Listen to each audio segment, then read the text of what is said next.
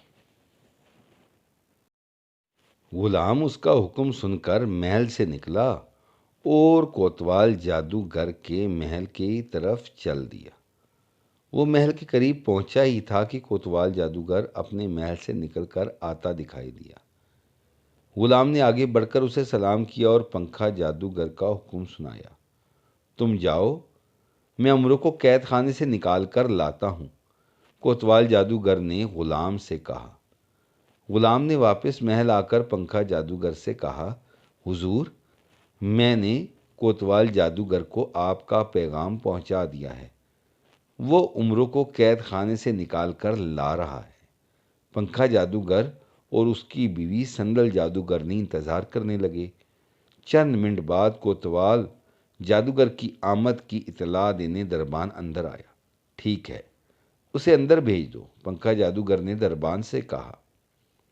دربان پلٹ کر باہر چلا گیا۔ چند لمحوں بعد کوتوال جادوگر عمروں کو اٹھائے کمرے میں داخل ہوا۔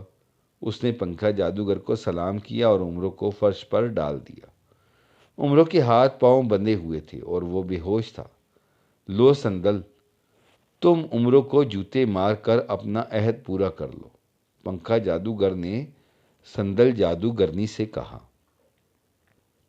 اسے گنجا کر کے خنجر سے ہلاک کر ڈالو۔ ٹھہریے حضور، کوتوال جادوگر نے تیز سے کہا، پہلے حفاظتی خوشبو نکالیں، اپنی اپنی ناک پر لگا لیں، کیونکہ عمرو گنجا ہوگا تو اس کے بال اڑیں گے، اور کوئی بال آپ کی ناک میں چلا گیا تو اس کی بدبو سے آپ کو طاعون ہو جائے گا۔